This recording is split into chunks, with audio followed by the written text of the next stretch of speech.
नमस्कार मित्रांनो, स्वागत आहे तुमचं आरोग्य आपल्या यूट्यूब चॅनलमध्ये. मित्रांनो, मृत शरीराचा आत्मा 13 दिवस घरात का भटकत राहतो? मृत व्यक्तीच्या नावाने पिंडदान का केले जातं याच्याबद्दलची सविस्तर माहिती आज आपण जाणून घेणार आहोत.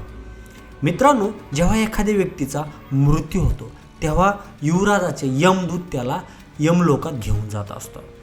त्याच्या चांगल्या वाईट कर्माचा हिशोब घेतला जातो आणि त्यानंतर 24 तासात यमदूत त्या प्राण्याच्या आत्म्याला घरी सोडतो.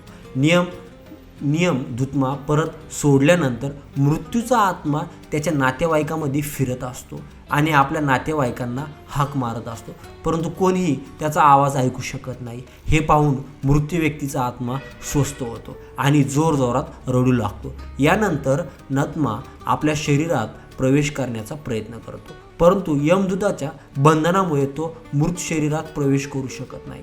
याशिवाय जर आपण गरुड पुराणावर विश्वास ठेवला असेल तर जेव्हा यमदूत आत्म्याला त्याच्या नातेवाईकाकडे सोडतात तेव्हा त्यावेळी त्या आत्म्यामध्ये पुन्हा लोकांपर्यंत जाण्याची ताकद नसते.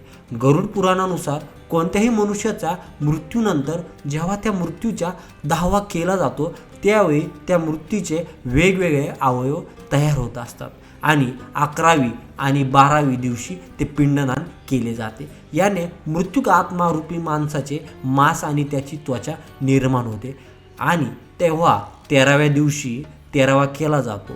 तेव्हा त्या दिवशी मृत व्यक्तीच्या नावाने पिंडदान केले जाते आणि मग त्यामुळेच ते यमलोकापर्यंत प्रवास करू शकतात आणि म्हणूनच मृत्यूनंतर अमृत व्यक्तीच्या नावाचे पिंडदान केले जाते. यातूनच त्या आत्म्याला मृत्यू जगातून यमलोकातून जाण्याचं बळ मिळते. म्हणूनच गरुड पुराणात असं सांगितलं आहे की जेव्हा एखाद्या व्यक्तीचा मृत्यू होतो तेव्हा त्याचा आत्मा 13 दिवस त्याच्या नातेवाईकाजवळच घरात फिरत असतो आणि त्यानंतर आत्मा यमलोकात मृत्यू जग सोडून जातो. त्याला पूर्ण करण्यासाठी 12 महिने लागतात, म्हणजेच 1 वर्ष लागतात. एवढंच नाही तर गरुड पुराणाच्या मान्यानुसार मृत व्यक्तीच्या नावाने 13 दिवस केलेलं पिंडदान हे त्याच्या 1 वर्षाच्या अन्नासारखे असते. जर एखादा अमृत व्यक्तीचं पिंडदान केले नाही तर 13व्या दिवशी यमदूत त्याला जबरदस्तीने यमलोकाकडे घडतात आणि या काळात मृत्यू व्यक्तीच्या आत्म्याला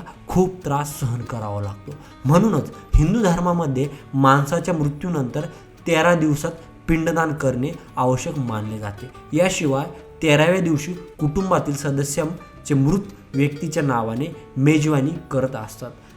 कर्ज काढून तर केलं तर मृत्यू व्यक्तीच्या आत्म्याला शांती मिळत नाही. एवढंच नाही तर गरुड पुराणात असंही सांगितलं आहे की जी व्यक्ती जिवंतपणे चांगले कर्म करते मृत्यूनंतरचा प्रवास त्या व्यक्तीच्या आत्म्याला अमृत कोणताही त्रास देत नाही आणि वाईट कर्म करणाऱ्या व्यक्तीच्या आत्म्याला प्रवासात यमदूत अनेक यातना देत आणि आत्म्याला त्रास देखील सहन करावा लागतो. मित्रांनो, वरील माहिती आपण विविध स्रोतच्या आधारे एकत्रित करण्यात आलेली आहे.